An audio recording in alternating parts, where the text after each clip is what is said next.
Hey everybody, welcome back to Gearheaddaily and part 3 of the 4L80E transmission rebuild, and we finally got the whole thing apart. There is the older version, here is the new version, shooting in 4K because why not, I guess. Today, what I thought I would do is I'd run through, got my little diagram here, and these are all the major components, and I've got them all kind of lined up in order, which I thought would be kind of neat. So we'll go through this stuff.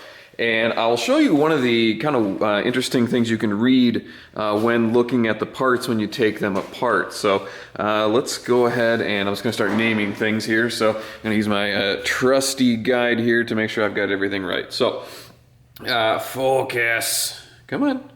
You can do it. Focus. You can do it. Oh, for Pete's sake. There we go. Okay. So we've got here, this is your pump assembly, and then right behind that you've got your overrun clutch assembly with a couple planetary gears there, and then you've got a clutch, no piston, but that is holding my check balls from running away on me. But there's your clutch for your fourth gear clutch assembly, and this guy here, that's your the clutch goes inside there, held in by this bolt here.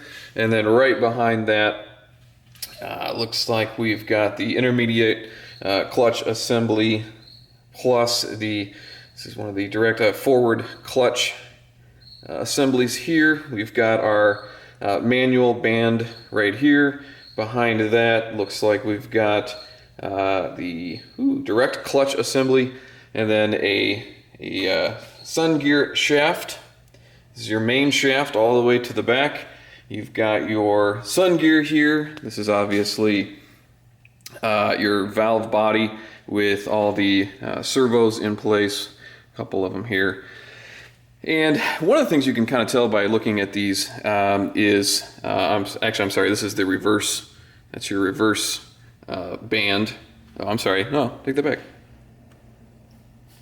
That is the manual band that's in there.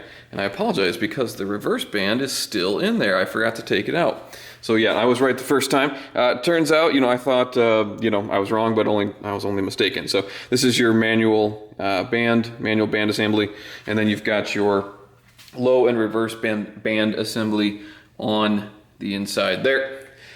And one of the things that you can tell just by looking at how this was treated was if you look at, come on, you want to focus, I know you do.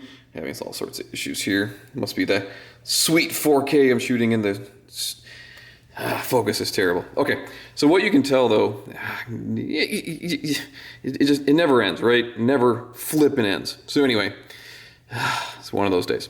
As you can tell, that this got a little too hot on the inside here, and this is our forward clutch assembly.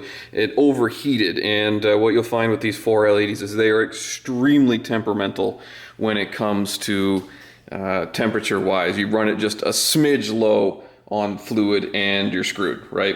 You run it just a tad bit hot and they're babies about it. So that's kind of what the book is going to be about, how to redo this for to do it right and do it correctly.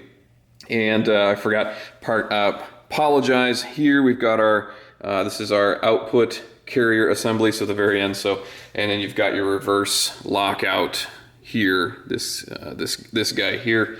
It's held in by. I did not take it out yet, but it is this piece here. It's called the parking sprawl, parking pawl, P-A-W-L, pawl.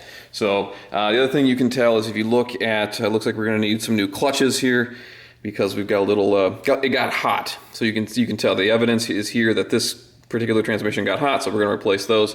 And also by the heat that's indicated on this particular drum. This is the forward assembly drum, and it got very, very hot, as you can tell by the discoloration. So here we are in stunning 4K when it wants to.